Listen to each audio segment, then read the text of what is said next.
All right, so good morning and welcome to the uh, In Pursuit of Unhappiness presentation. And I am joined by Mr. Short, who teaches the English 10 on the east side. And then we have Maya and Google Hangouts, and Taylor and Julian with me at the Sundale. And is there anybody else out there who I've missed? Okie dokie. All right, so I did send this out in an email that if you've not reached 1.3.0, we want to get you to there because the essays, the first draft essays, are the only ones that are subject to a late deduction if it doesn't come in on time. And the reason for that is that we do a little peer review looking for some element in the writings, but that can only be assigned if you turn that first draft in on time. So if you're a little behind, you can go ahead and create a Google Doc that says Writing Lab on it and submit this document for every assignment up to 1.3. We're going to make it 1.3.0 because we're actually going to do this together today. And several people have done this already, but they haven't gotten the credit yet because they're still not quite, there's a couple of things they're still missing in what they need to do. So we want to make sure that you can successfully complete the assignment and that you can get it in on time. Now, there was a student last year who thought that Writing Lab meant a free get out of jail card. And so they thought, well, good, if I just put Writing Lab on everything, I don't have to do it. Wrong. You do still are expected to do it. However, it is okay to do it after the Writing Lab because we've talked about it. And now that you know what to do, you can do it. So you are expected to complete these after the lab. So here is the prompt you are given. Explain John Stuart Mill's argument and discuss the ways in which you agree or disagree with his views. Support your position by providing reasons and examples from your own observations, experiences, or readings. Now, this doesn't have the quote yet, and I forgot to put it in. So, alrighty, let me go find that real quick. I apologize. I made this presentation last year, and I checked it over and added a couple things, but that was the one thing I did not add. And that kind of stuff happens to me all the time. This is the one thing about blended education, working things online, is that, and I've never been good at chess. Chess is the sport that you have to know several moves in advance. And I think I know all these things, and obviously I don't. So my son beat me in like 7 moves the other day. He would beat me. It was humiliating. Yep. Okay. All right. Let me real quickly copy this and we'll make a slide of it. So what has happened here in this particular module is that the writer of the module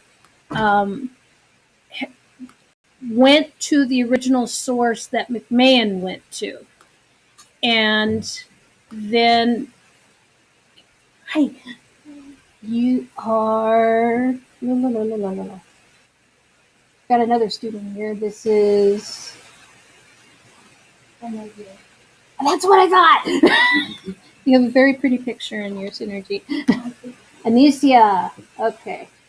And I did send the link to this presentation, so if you just go to your inbox, you'll have the link to that. Okay, so, oops. And I'll make this a little larger.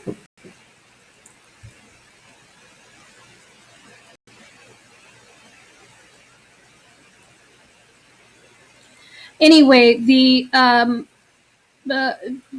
article was written by McMahon. But McMahon uses 2 sources, Carlyle and Mill, to help support his point. And that was part of the activities that we did to kind of differentiate who says what, because it's really important when you're citing who says what that you get the right person. So then that was one of the activities, and we'll take a look at that in a little bit. But the writer of the module went to the original source that John Stuart Mill wrote what he wrote. So this is what he said. I never indeed wavered in the conviction that happiness is the test of all rules of conduct and the end of life. But I now thought that this end was only to be attained by not making it the direct end. Those only are happy, I thought, who have their minds fixed on some object other than their own happiness, on the happiness of others, on the improvement of mankind, even on some art or pursuit, followed not as a means, but as itself an ideal end. Aiming thus at something else, they find happiness by the way. The enjoyments of life, such as now my theory, are sufficient to make it a pleasant thing when they are taken en passant without being made a principal object. Once make them so, and they are immediately felt to be insufficient. They will not bear a scrutinizing examination. Ask yourself whether you are happy and you cease to be so. The only chance is to treat not happiness, but some end external to it as the purpose of life. Let your self-consciousness, your scrutiny, your self-interrogation exhaust themselves on that. And if otherwise fortunately circumstanced, you will inhale happiness with the air you breathe, without dwelling on it or thinking about it, without either forestalling it in imagination or putting it to flight by fatal questioning. This theory now became the basis of my philosophy of life, and I still hold to it as the best theory for all those who have but a moderate degree of sensibility and of a capacity for enjoyment. That is, for the great majority of mankind. So you can see why McMahon took the little piece out of there, because there's a lot more rich context there that may be, I don't know, can you understand what he's trying to get at here? What is Mill really trying to say?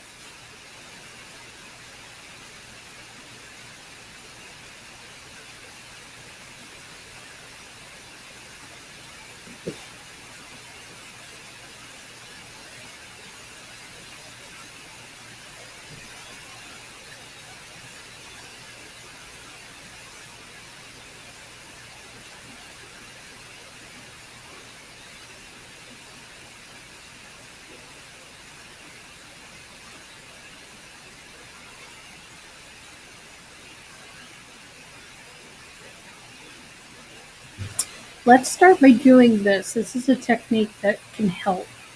Are there any phrases that jump out at you that kind of hit you right here?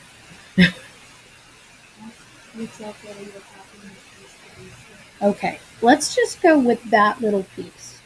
What does that mean? What does that imply?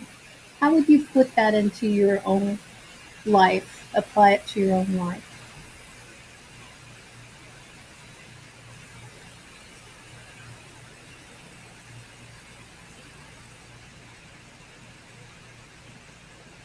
Ask yourself whether you are happy and you cease to be so. Can you think of a time where that is true, that happened to you?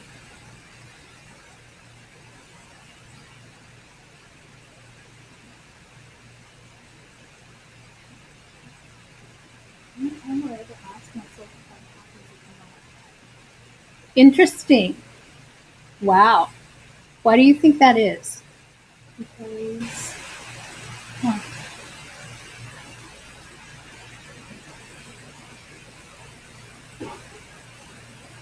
if you have to ask, you must not be. yeah, Is that kind of it? Yeah. And so that means that you're not, to me, what I'm thinking is that I'm not engaged with what's around me. Usually, somebody who can take the time to sit and say, am I happy? Has somehow isolated him or herself from the situation. Like if you're at a party, you find yourself, you're kind of just sitting there. And you see other people. I did this one time. There was a New Year's Eve party that I went to. This is why I don't do them anymore. I'm just sitting there, and people are playing games, and there was no alcohol involved. This was a youth party, so. But everybody was doing things, and I was just sitting there doing absolutely nothing. And I did sit and ask myself, am I happy? No, I want to be in bed. I'm tired. So I think that I you're right. That only happens when you're by yourself. Even if you're around other people, you just feel isolated. I remember asking myself at one time, I think it was last year in the situation that I was in, I was forcing myself to be happy for everyone around me. And I was like, I've been telling myself my mom about it, and she asked me the question, well, were you happy? Or you yourself? And I was like, well, I'm forcing myself. Wow. Great example. Julian, I think you're always happy. Is that true? Yeah. Amaya, have you had a time that you just kind of reflected on your own happiness?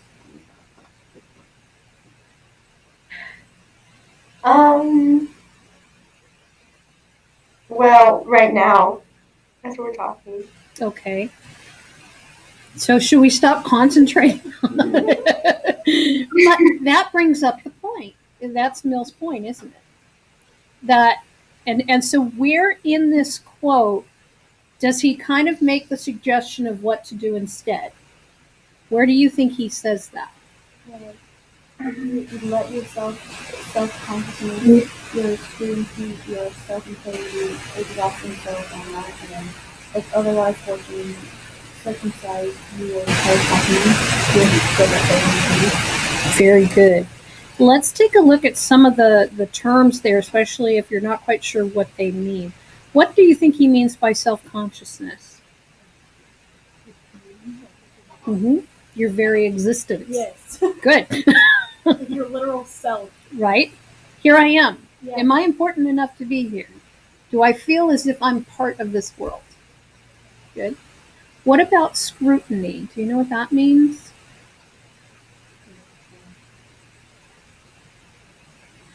Do you remember the circumstance you heard it in?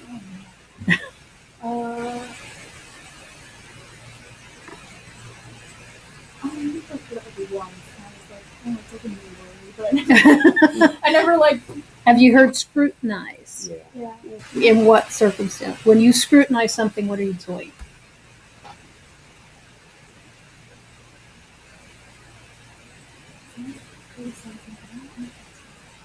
When I think of scrutinize, I automatically think of like CSI because they look at every little thing and they take everything there and they kind of analyze it.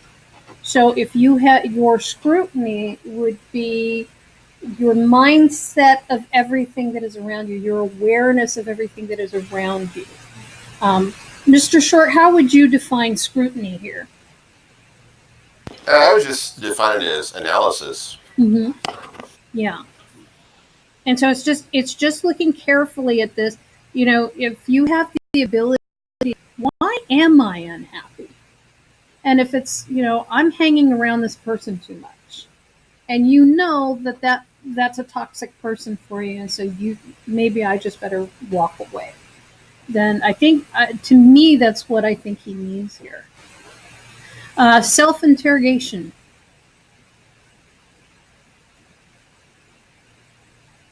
We know what interrogation is, right? Mm-hmm. What you get all. Sit down and ask questions about yourself and figure out what's going on with yourself. Yeah, and just what you want from life. What do you really want to do? Okay, exhaust themselves on that means what?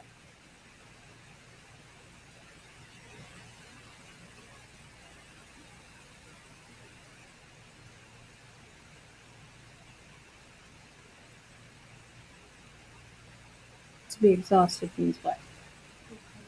Tired. So you're doing this so much that you're too tired to do it for other people and do it to, am I pleasing other people? Or am I Let's see.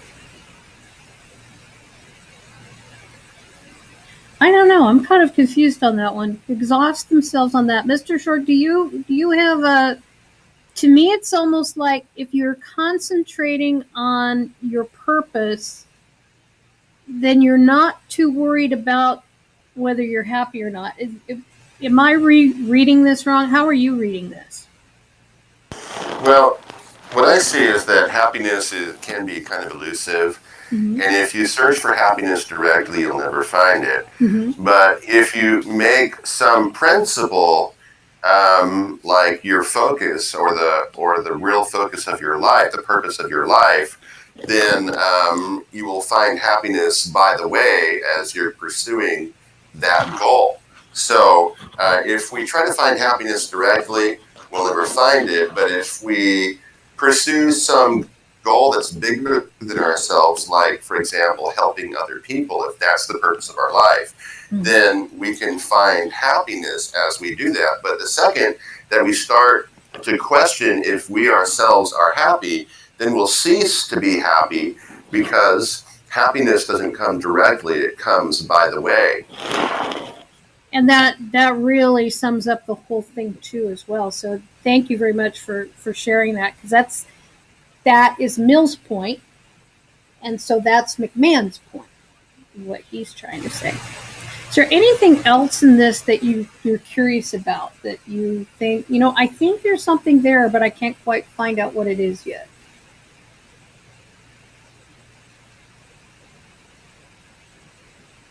At the end, it says, this theory now became the basis of my philosophy of life. What stood out for you there? I like how you said that, like, the theory of him saying this and became the way of his life as it. Yes. As he was writing it, so it changed him. I think it changed him in all ways. Definitely. Yeah, because that is, and I remember coming to this kind of a conclusion myself.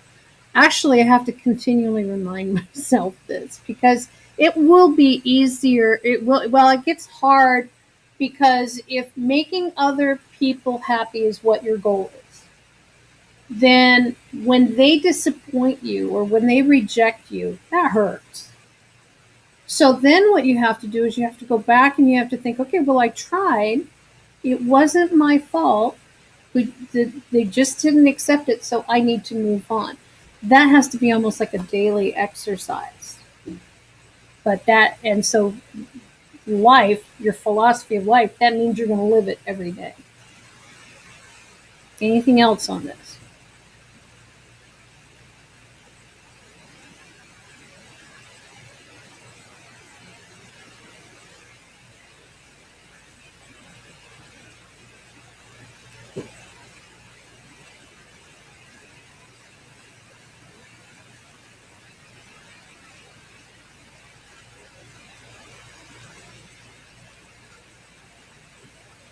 Let's go ahead and move forward, and then if you come up with something a little bit later and you go back and say, hey, he said this and I think this fits here, you know where that is.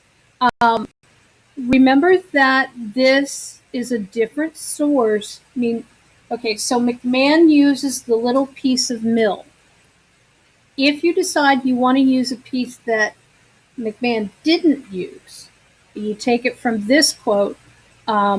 Just keep in mind that Mill said it, and it's from the prompt. So, but you do have the source there, the autobiography down there that you can source it from. Okay, so the first part explained John Stuart Mill's argument. We did that, didn't we? And we talked about, it's his philosophy of life that he's discovered that, as long as we focus on our own well-being and we pick up, the situation that we go through, and we live that situation in such a way that will help us to be happier, then we're going to definitely be happy for the rest of our lives. So you would explain that. Now you agree or disagree with his views. So we did that part one. So to what extent Do you agree or disagree? And here's what I like about the way this is worded.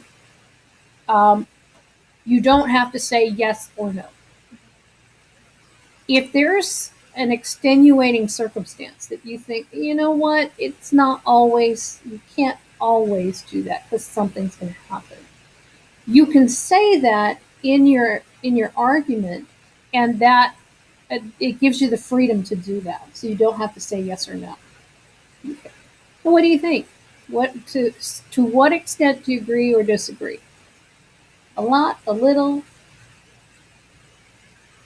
yes, except. I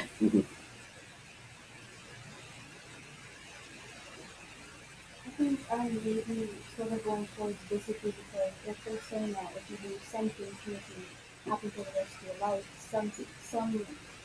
like event or something to make you sad, like if a relative died or you do something precious to you, like then it could be at least a couple of times in your life, but then it be sad. So it's like no way to make you really have a lot of things. I don't think it's physically possible.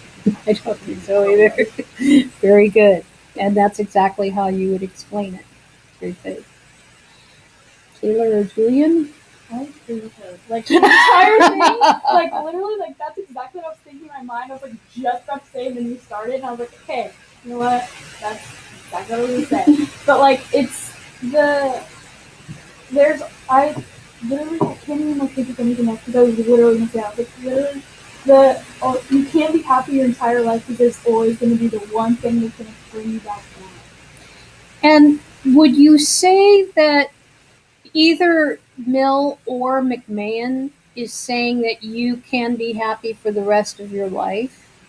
Do you think that's a message that either one of them is giving?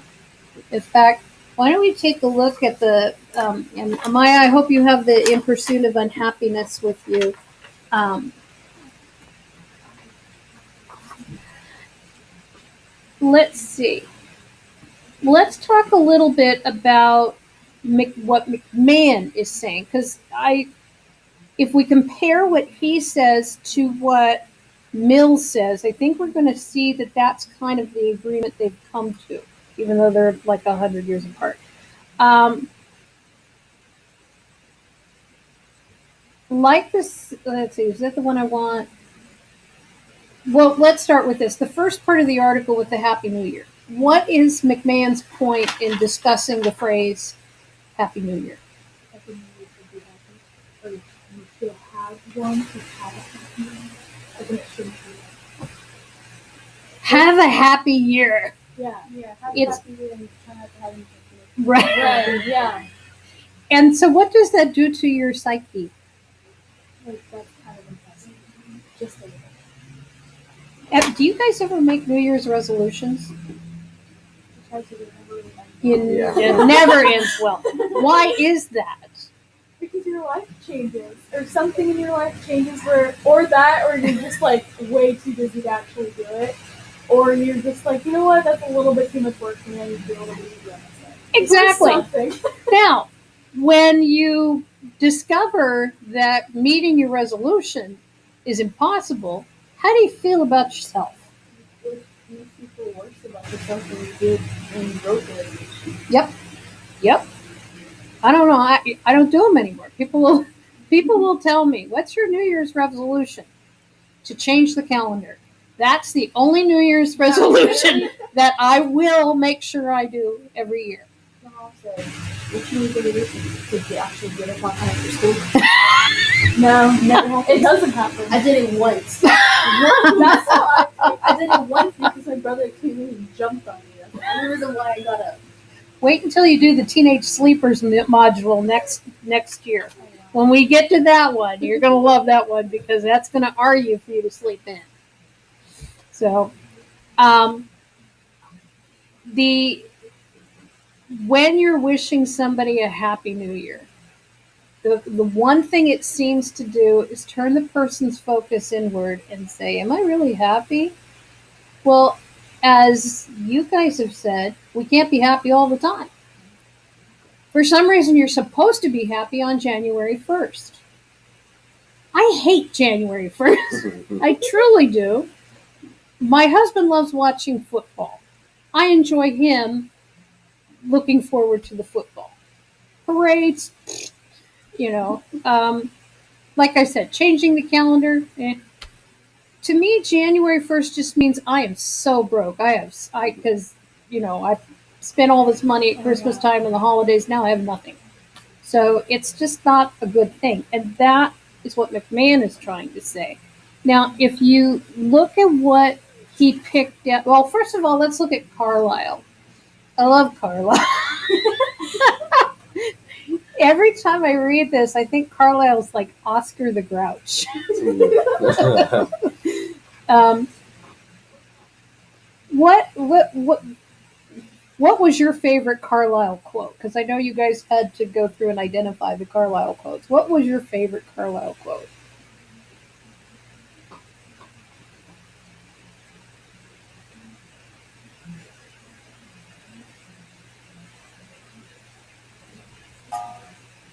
I think that's the one where it says, every pitiful whisper that walks within the spirit had this head full with the notion that he is, shall be, or by all human and divine laws out to be. Yes, definitely.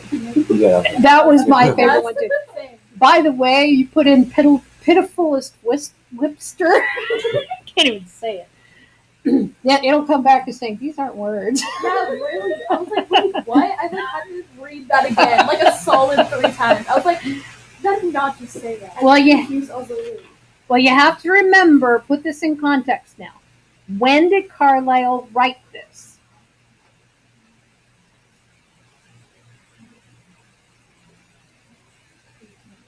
Right. He talked a little differently. When you think of Abraham Lincoln and the Gettysburg Address, 7 years ago, our forefathers, what's a fourscore? Do you guys know? I really couldn't tell you. It's what was it 40 years, Mr. Short? What's a fourscore again? I think his score is maybe like 12 or 16 or something. I forgot. See, we don't talk like that anymore. So, yeah, that's that phrase. They probably understood what it was, but the thing is, paragraph 6. How does McMahon describe Carlisle? No, notoriously cranky. But his central insight that the new doctrine of happiness tended to raise expectations that could never possibly be fulfilled remains as relevant today as it was in 1843. And can you guys explain how did you understand this mathematical formula? What does Carlisle theorize about the concept of happiness? That everyone kind of wants it at the end of the day, but no one can really, it's not 100% that you'll be happy at the end of every single day. Right. But we weren't even looking for it until when? 17th century? 17th century. So remember that when you're figuring out the centuries, you go back one. So when it says 17th century, it means the 1600s. What do you know about the 1600s? What was going on in the 1600s? I've taken history for a year, and it's just like hitting hard now. I don't remember that history. Well, this is definitely one of the goals you want to reach, one of your learning goals. Find out what was important about the 1600s. I will tell you this, it was the period of the Renaissance. Does that mean anything to you guys? Yeah, I remember talking about that in my history class. Okay. We covered a lot of that. I don't remember exactly about it, but I remember thinking. Okay. Renaissance. Okay, really quickly, a score. I had to. You had to look it up, right? Yeah. Yeah, the score is 20 years. 20 years. That's what I thought. Yeah. Because I was looking at, with the fourscore, I knew you had to do something with it, and apparently it's taken in half. So it's like 420. 40, yeah, so fourscore, you said the score was 20. So if it's 4 score, Yeah, 20 years. Times 4 score and 7 would be 87 years. 80 years. Okay. Yeah. So, and that's from the time period of the Revolution to when the after the Civil War was fought, and during the Civil War actually, because he was doing it after the Battle of Gettysburg. So, um, the Renaissance means rebirth. And for society, and we're not talking about just one isolated area, we're talking a lot of locations had this new concept of life. The Renaissance, this is kind of significant for me. The Renaissance was the time where the chronometer was invented. People normally, their timekeeping was not exact, and they were keeping time based on the stars and the sundials and all like that. They could tell by the positioning of the celestial bodies approximately. And for them, time wasn't, it might be measured in hours, but in fact, with the Jewish, when you look at the time periods that are mentioned in the Bible, the ninth hour, the 10th hour, you're like, what does that mean? 9 o'clock, 10 o'clock? No, that just means from sunrise to the end of the day. And so that's how they measured it until, and I think, um, well, the chronometers, not necessarily your watches, but certainly timepieces like a clock or a larger clock. Now we've broken up time into 60-minute intervals. There's a much stronger emphasis on time. And because there's an emphasis on time, now there's an emphasis on what you're doing with your time. And so, not that connection is made in this article, but I made that connection. And I think that's what Carlyle was arriving at. That during the time period of the 17th century, because of this new thought processes, people people made happiness a goal. And um, in the form of pleasure or good feeling, not only morally acceptable, but commendable in and of itself.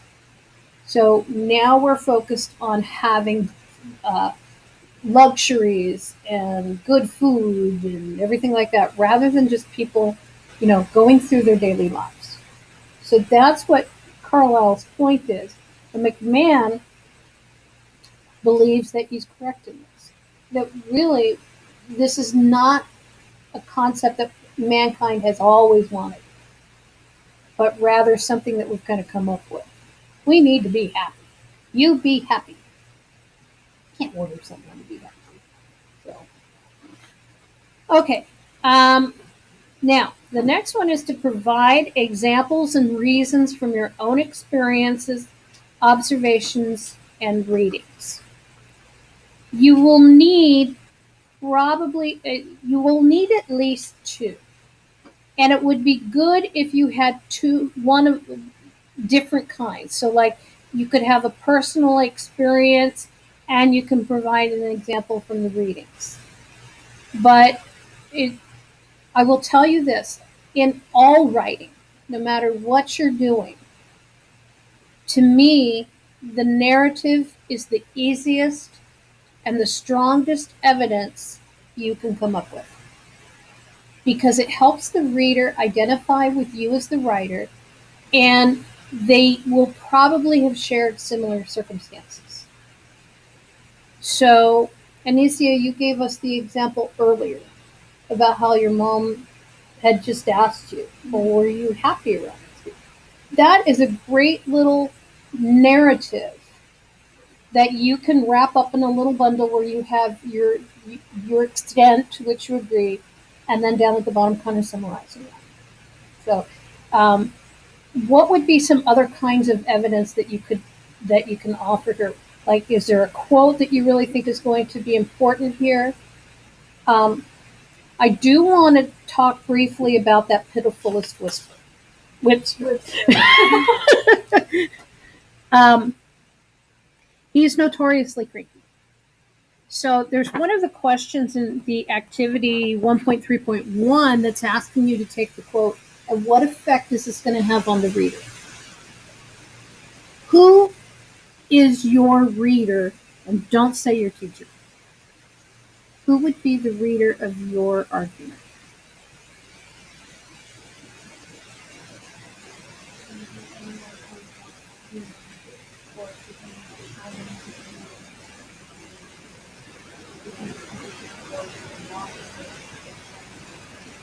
I like how you said who would want to read it. That's how you determine your audience. Who would want to read this? And that's why, for a long time, I didn't care about titles. But here's what I've learned about titles.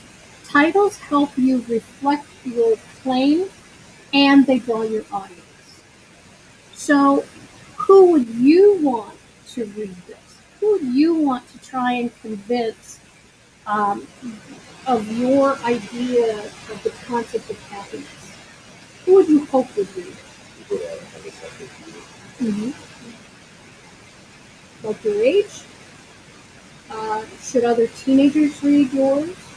Should adults read yours? Should your parents read yours? Should all of them read it?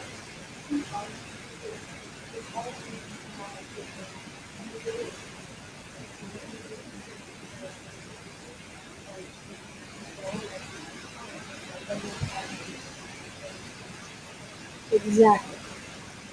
And so when you're writing, you have to keep all of those people in mind, especially since you have now a wide range of things. Because the parents are going to have different opinions. So if we look at Pitifulest Whipster, um, I love the quote. We all love the quote. The question is, how will each of those audiences react to that? Will they accept it as a good argument or not?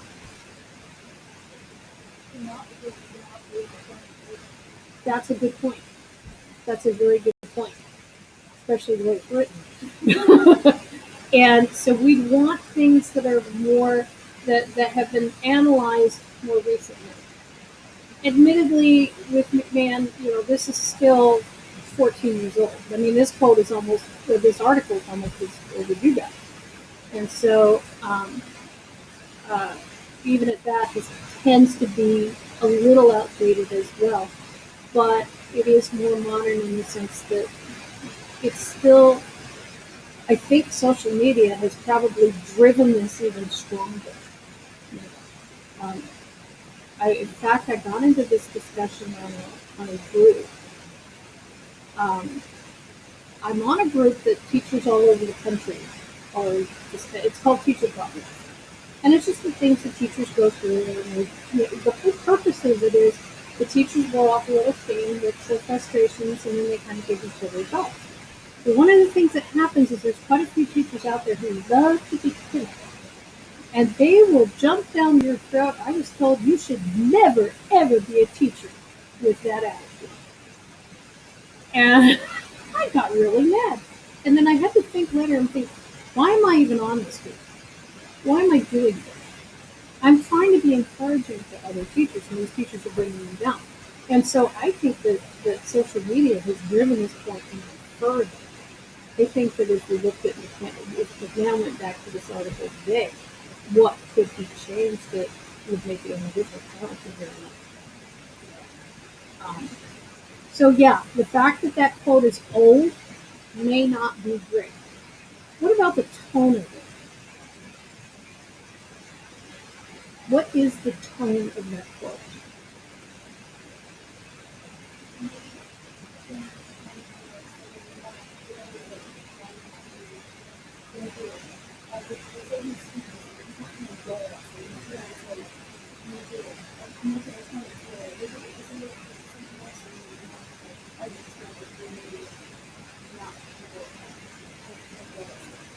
Who would be a pitifulest whipster to Carla?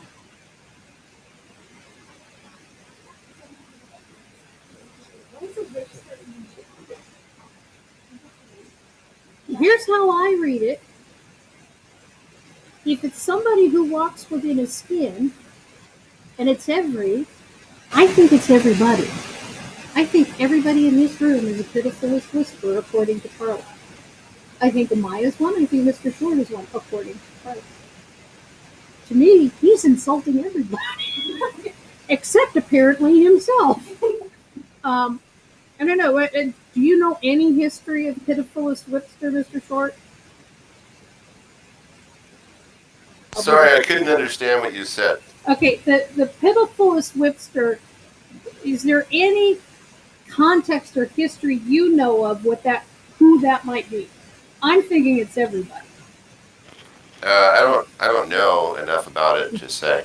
I think it's like we might say every sad sack that lives or something like that. I think that might be, it's a colloquial phrase. To me, it says everybody. Maybe if anyone who thinks is not in the right mindset of feeling upset, I think that's okay. Yeah. And notice that McMahon has to justify him the paragraph later by being notoriously cranky. So if somebody notoriously cranky is talking to you about happiness, does that make them an effective source? Not really. No. Why do you think McMahon uses it?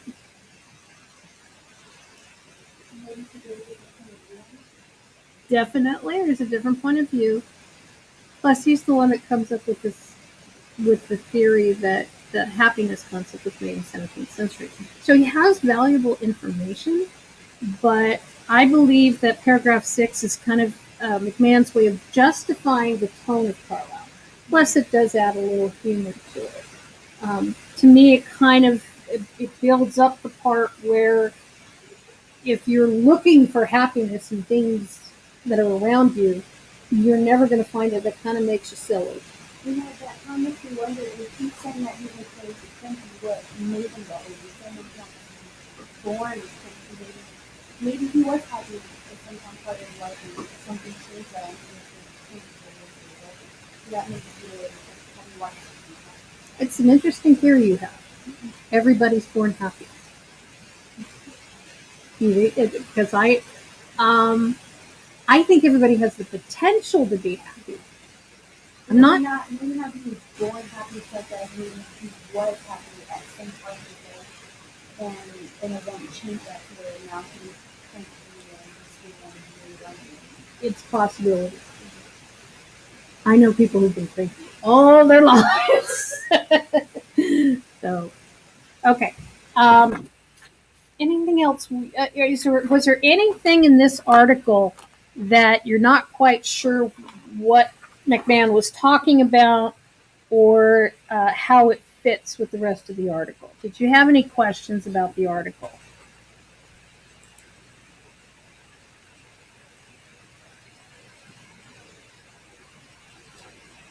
Yeah, actually, in paragraph 12, it says, with luck, you'll find happiness by the byway. What is that? What is he trying to explain there? What do you guys think? Maya, do you want to chime in here?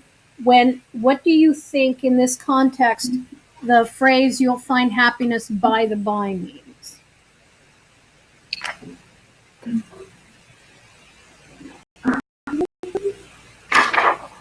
It's on paragraph 12. Second to the last line of the whole article.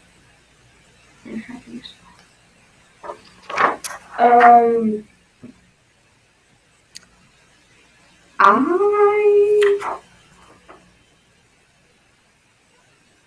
think that means that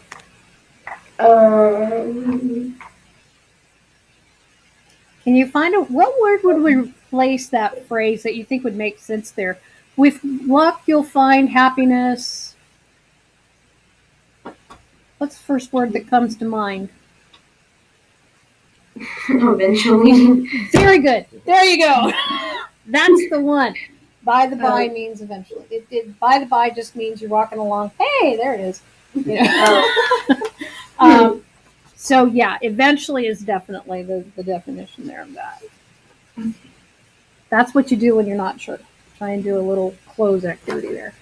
Anything else? I like how he said at the beginning that he physically said, "Have a happy New Year," and then towards the end it says, like he's like kind of with the big exclamation point, it says, "Don't have a happy New Year." Yeah. Have dinner with your family or walk in the park with friends, because most likely that's something that's going to bring you happiness. Like, is with your friends or Mhm. for your family. Just sitting down and being with them just automatically wants to make you happy because you're the people you love. Exactly. Hey, we've got 2 weeks off for winter break. There's still one more week before we go back to school. What should we do? That's all you need. That's definitely all you need. Very good. Anything else on that? Okay. All right. So this is actually 1.3.0. And so I wanted to go over this so that everybody, including those who are listening in the recording, know exactly how to answer these, because a lot of people, I would say 2/3 of the people didn't even get the question quite right, because it's tricky. If we look back at the question, so keep this one in mind while I bring this one up. It says to explain John Stuart Mill's argument and discuss the ways in which you agree or disagree on his views. Support your position by providing reasons and examples from your own observations, experiences, and readings. So, what is the specific question this is asking?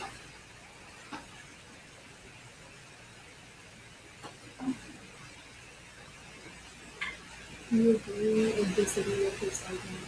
Exactly. That's it. Do I agree or disagree with Mill? Now, yes, one of the tasks is to explain that point of view, but you would naturally be doing that anyway in an essay, because you would have to give your audience. You cannot assume your audience has read the same article you did, and so in fact, we're going to get to that question. Yeah, we're going to get to that. So let me.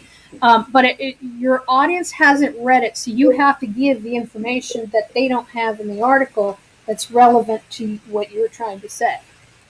Okay, so the first one is just simply, I agree to some extent with Mill's argument. I really disagree with Mills when he says this, or I totally agree with John Stuart Mill when he says that. Any one of those forms, that's all you need. That's your working thesis. Okay. All right. The second part of the task is which views on creating happiness most closely mirror your own. Now, what that means is you're finding the views from the article. And how many views do you have from the article? How many total views?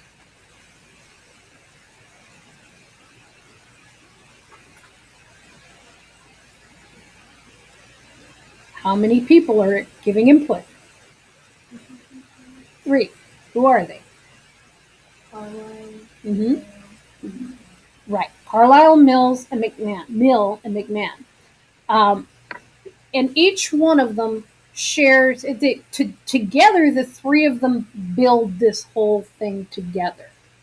And so there were quite a few people did a great job finding, the one about ask yourself if you are happy and you fail to do so, whatever that quote is. A lot of people use that one, and that really is the core of what this is that the happiness is not something that you can find externally, it's something that you have to create internally.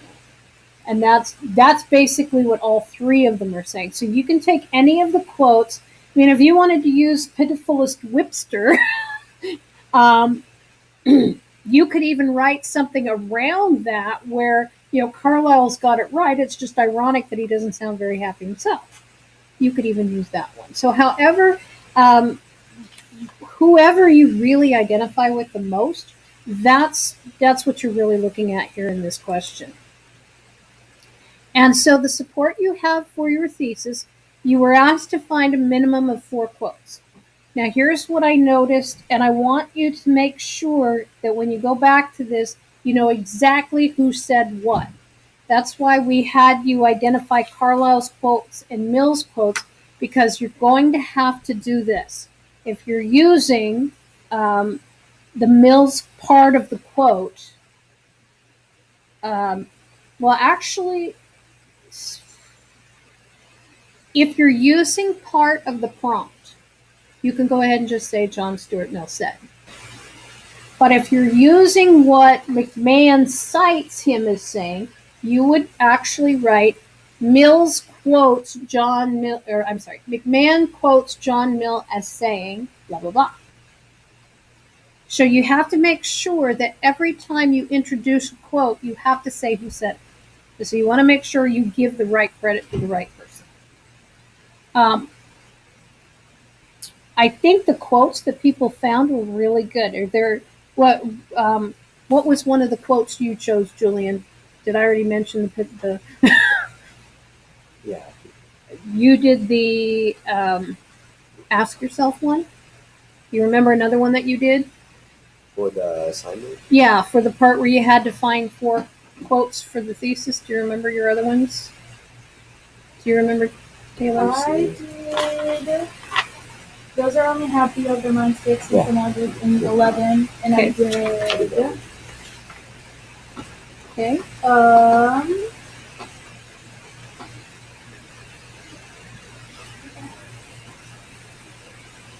have different ones marked for like Yeah. the assignment from yesterday and the assignment from today. And that's why we have to do that assignment. Yeah. So they're easier to find. So when you get that quote, that's when you introduce a personal anecdote or observation to prove that it's true.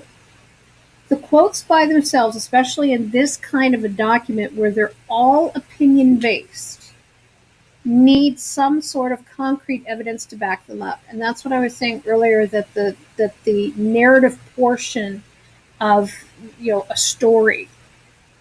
So you throw in, after you give the quote, you would say, for example, and if you tell a little short thing that happened to you, you've proven how the quote is true through your own experience. Okay. All right. Let's see. The question, how do these support your thesis, is a hard question to answer, and it's part of a critical thinking skill. It's the ability to understand how it's supporting what you're saying. So if you say, I believe that happiness can only be achieved by helping other people. Okay. Who in the quotes is supporting your opinion? Or which quote would best support your opinion?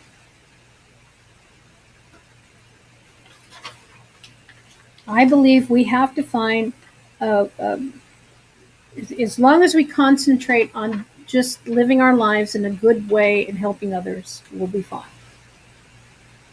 So who would back you up on that?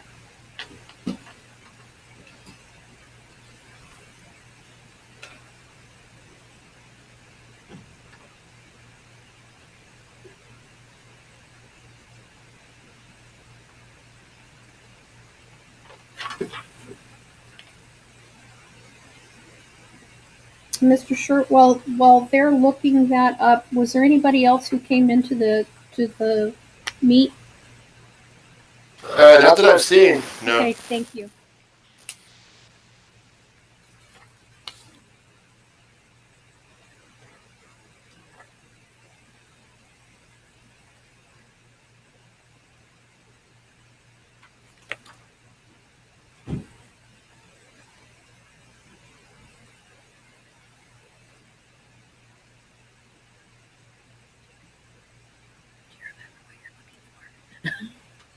No. It is Mill. What paragraph?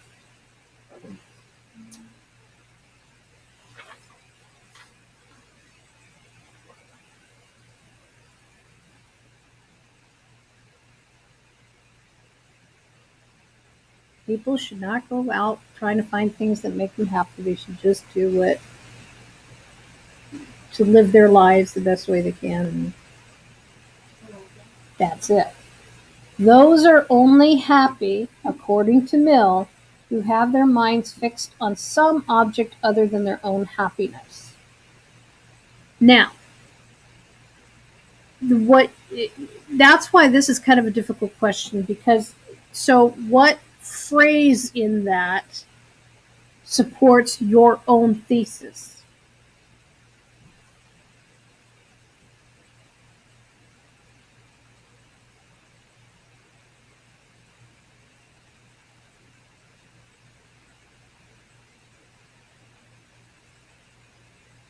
Just like repeating that, but like adding on the happiness of others, improvement of independence, and even on some articles do call it not as a means, but as itself an ideal end. Now let's dig a little deeper.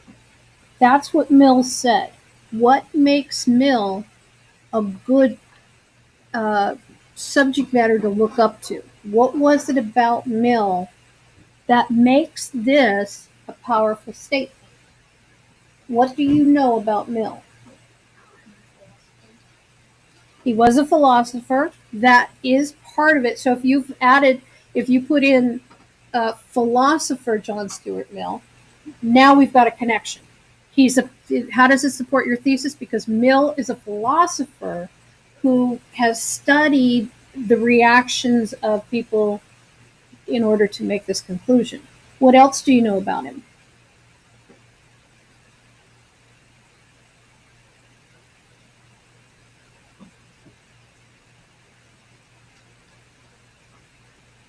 He's a determined proponent of the greatest happiness for the greatest number.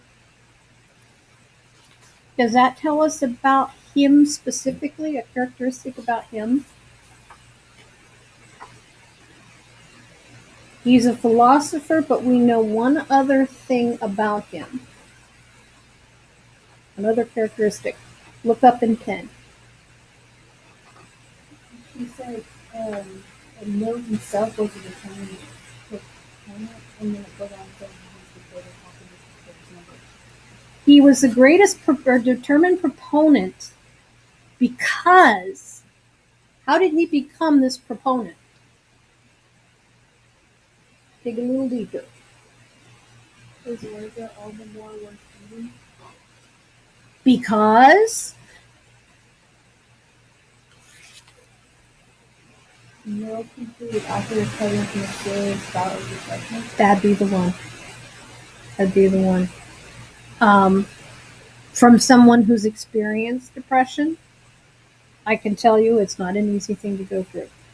There's a definite chemical imbalance that a person has no control over. And so when you're in one of these circumstances, it's a really hard process to realize that what's going on inside of you has nothing to do with who you are as a person. It's just something that so you're just going to have to push your way through it. And so for me especially, I can make the connection that if he went through this bout of depression and came up with this philosophy, this theory, he's definitely a good source for me. And so he supports my theories because he went through a period when he was very unhappy and then broke out of it this way to find himself. So that's how he supports thesis. Okay. Now, assuming your readers know nothing about the article, how much background information do your readers need in order to understand the topic of creating happiness? So thinking about your thesis, what are you going to have to summarize for them from this article to help them understand what your theory is? You want to summarize with the article we're reading because not like it says assuming you don't know anything about it, they're not going to want to go reading Right. What are some important details that will help kind of build up that thesis? So we know that the happiness is something that we can't go out and find. It's something that as we go through and we just find the pleasures of life and help others, that sort of thing. What is important to know about that concept of happiness that McMahon gives us? What's the information?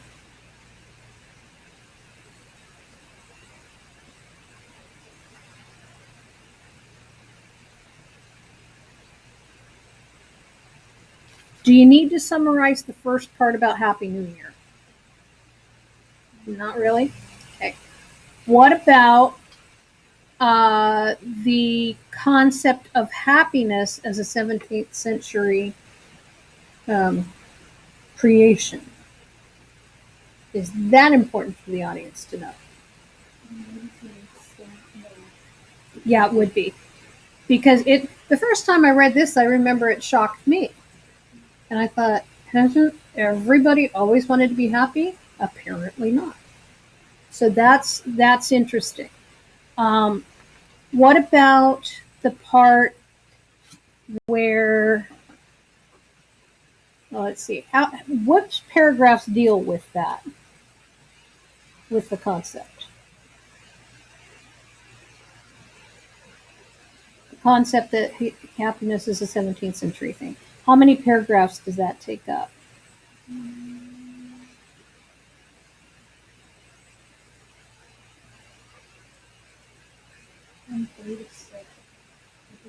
I agree. Yeah, because you've got Carlisle, Carlisle, Carlisle. I see Carlisle all down there until you get to 7, which starts with sociologist. That's how you can tell when we did the descriptive outline. That's how you can tell there's a new root because your subjects change. Okay, so let's go into the now. Do they need to know about the sociologist pointing out that the people who they're saying that since the surveys were conducted in the 1950s, people describe themselves as happy or very happy has remained virtually unchanged. Is that important information for your audience to know?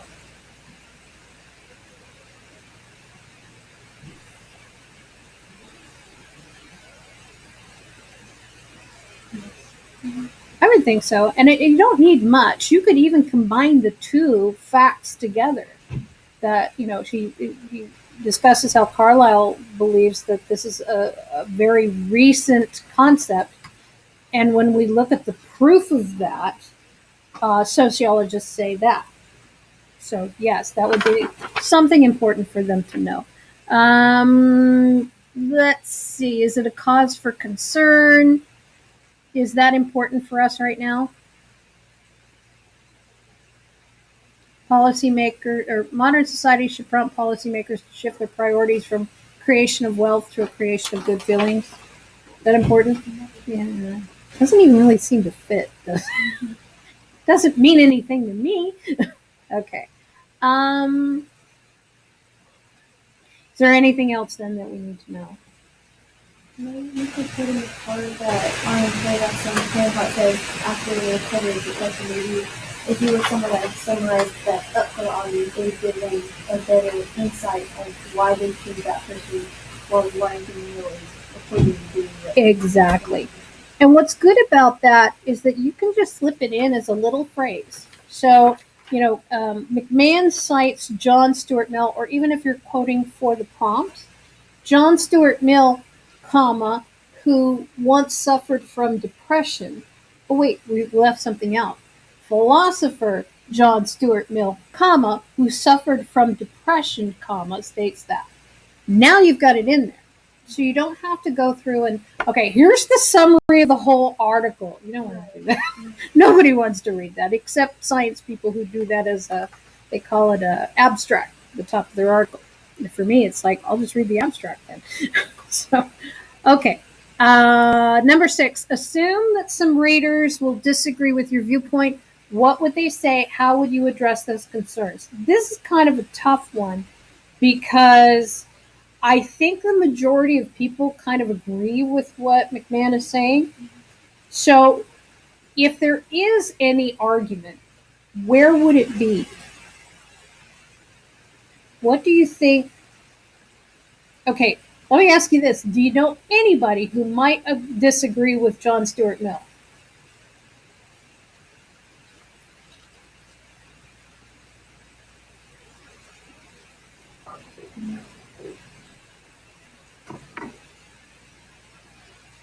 I kind of do. Come I'm going to throw out a name here. It has no bearing whatsoever. I just want to see what your reaction is. Would Hello? Anybody there? Hello, are you there? Yes, we're here. Am I muting? Is that red light flashing? It's not wrong. Okay, we're here. Oh, sorry. I just had a parent call and somehow my volume got turned down all the way. So okay. All right. Okay, I'm back. Good. Scared me there for a minute. Okay. So we're trying to come up with somebody who might disagree with Mill. I'm going to throw out a name. You tell me if you'll agree or disagree. Donald Trump. I knew that'd be the reaction I got. I was gonna say that. You were going to say that? Okay. All right. Maybe he would disagree with it, but maybe if he disagreed with it, he would have always left some tendency not. Maybe he probably doesn't understand the full concept of what is being said. I like how you put in all those maybes. Maybe. You are such a considerate and politically correct young woman. What? Okay, so let's not then associate Donald Trump, but somebody like Donald Trump. What is their argument for happiness? What is the source of happiness for somebody like that? Having power. Yeah, that's exactly what I was going to say. I was going to say power. Okay. Exactly it. That person can say power is the most happiness, but having power means that you can meet people as friends, or you can partially keep that of your family for doing that because you have power.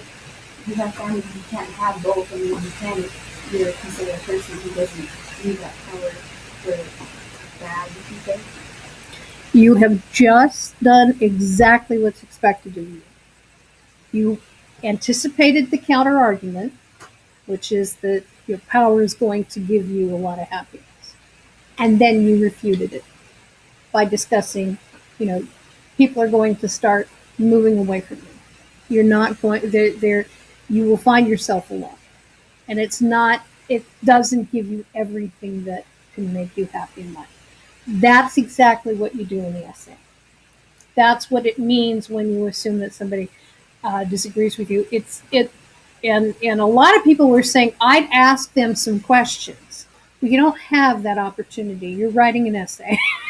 They're only going to read it. So you have to anticipate that conversation while you write that first draft. So that's how you would kind of introduce that.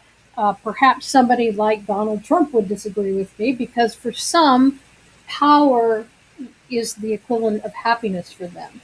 However, continue your argument. Okay? All right, so the possible thesis for your essay, now we need to put that, do you agree or disagree, and to what extent, into a full sentence that will be your thesis. So do you guys want to kind of throw out what you think yours will be?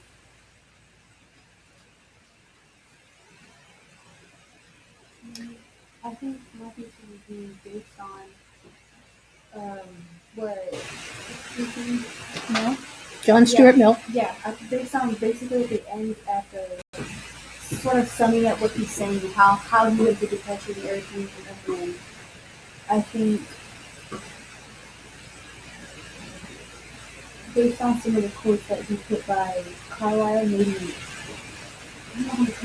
Okay, right now what you're doing is you're doing your essay. All I want is your thesis. Remember what I said earlier. It's going to take one of three forms. I agree with John Stuart Mill when he says, to some extent, can be added if you need it. I disagree with John Stuart Mill based on an observation.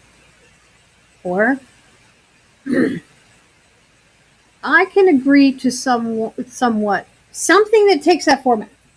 That's all you need to start with.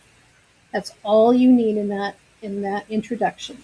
You're going to have, in fact, you'll probably, most likely, the way this one turns out is especially if you start with an anecdote.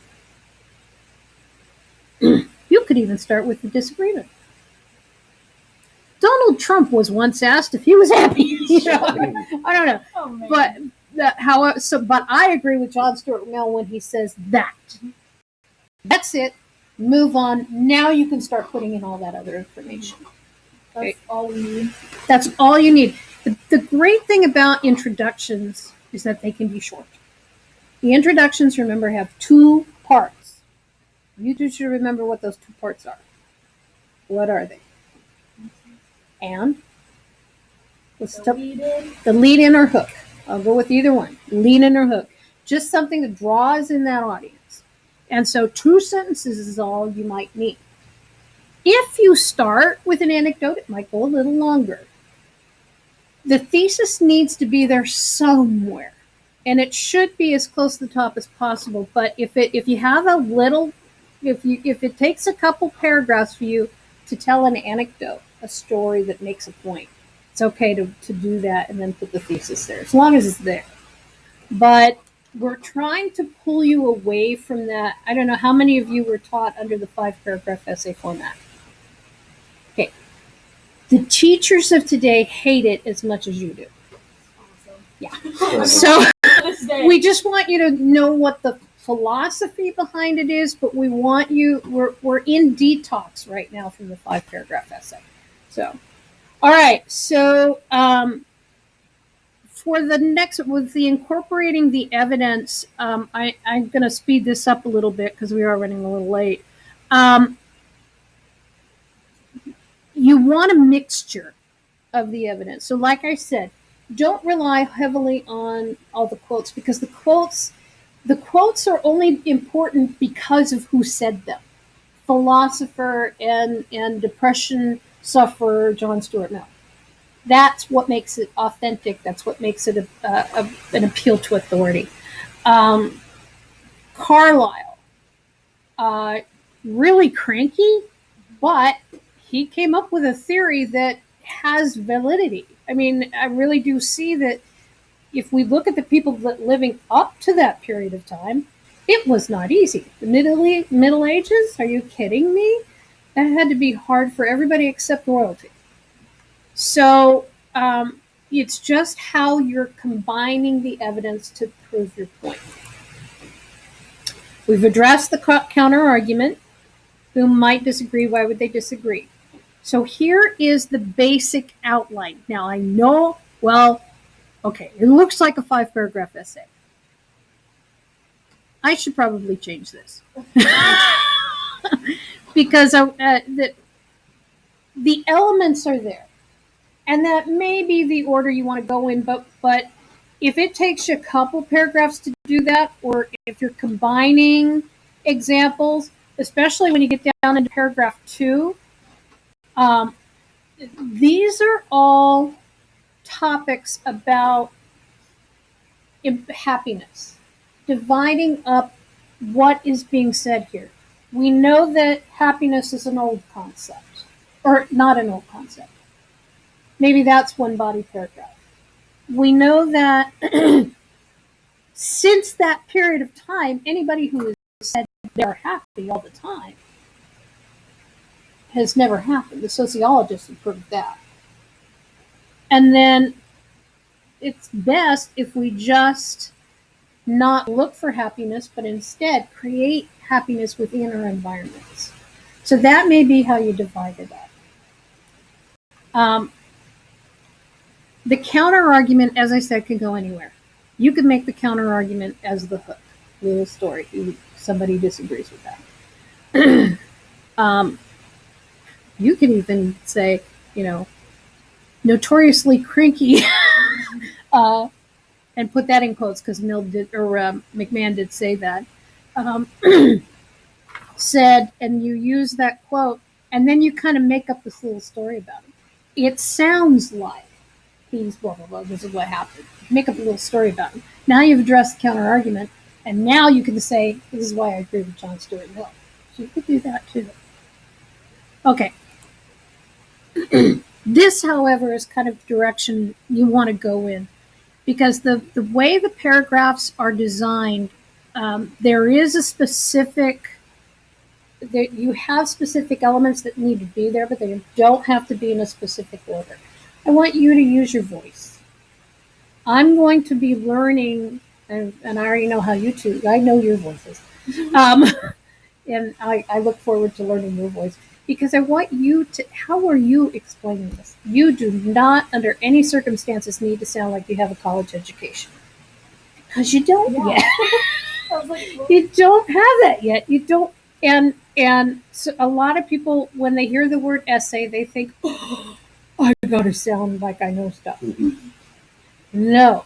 Some of the best essays I've ever written that I've read have been very plain and simple and have made their points. So in this one, happiness is not found in material things. That's your topic sentence.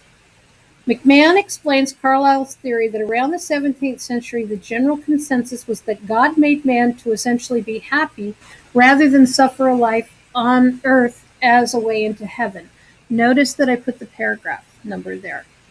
If you are using a part of the quote from the prompt that you did that wasn't in McMahon's article, just say prompt in the parentheses.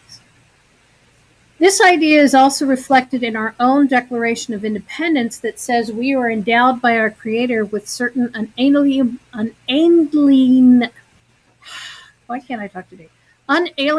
rights, including pursuit of happiness.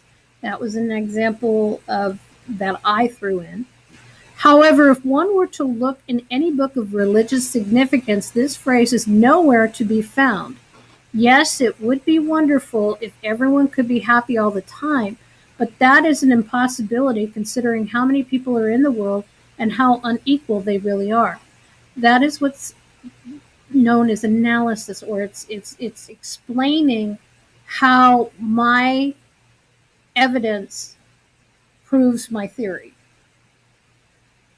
So I've explained how I made that connection. Many people live in poverty, are poorly educated, suffer from physical and mental illness, or have experienced tragic events.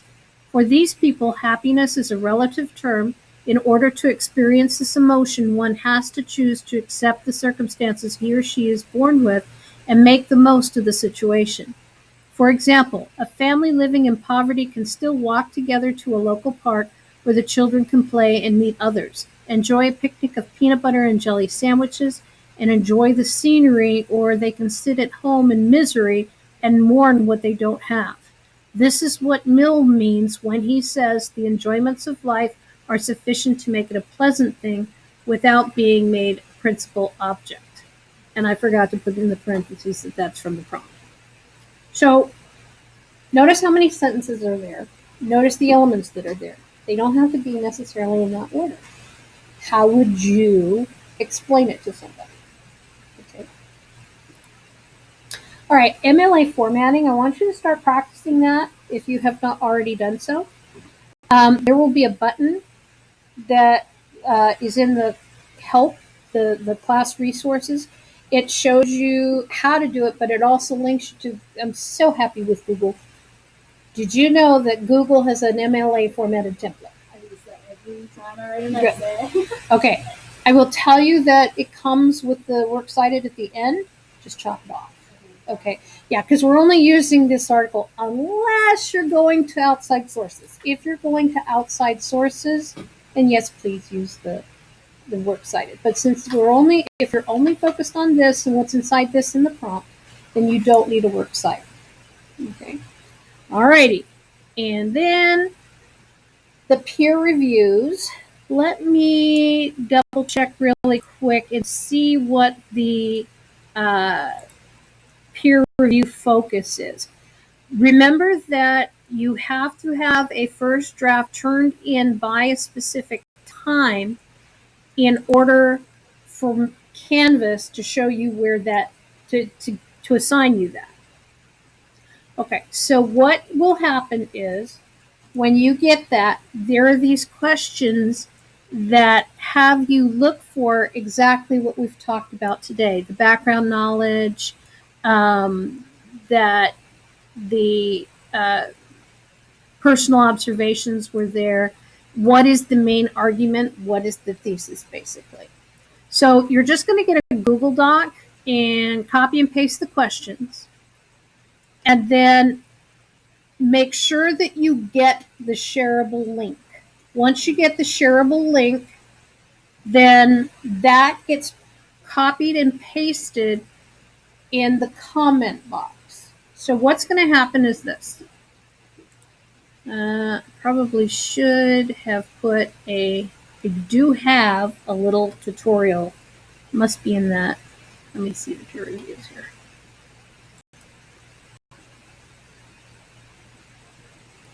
You do have this, so if you watch the video, it shows you how to find it. What you do is you're going to go back to where you've submitted the first draft. So you just go back one to 1.4.1. The reason 1.42 is there is so that we have a little time, because some people get a little antsy when their first draft is done and they've already done their peer review, but somebody's peer review hasn't come in. They get a little impatient. So, not anybody in this room. It gives you something to look for as well in your own paper. So it's just making sure that you have the quotes right correctly. When you go back here, this will be a square that shows you've successfully submitted at such and such a time. The next day, after the essay is due, you come back to this one. And at the bottom of that square, you're going to see a name, and that name is a link. And it links you to the other person's essay in what's called speed graded. It's going to look a little like this. Problem is I have nobody in it. So what you will see is you've got this, the essay will be here. You don't have a grading thing here, but you do have the rubric. If you want to mark the rubric, you can. It's not required. The student is going to see what I mark for the rubric. But if you feel compelled, fine. If not, don't worry about it. You will have this assignment comments section here. This is where every Google Doc has a URL. And so when you have the URL open, let me just open a new one here.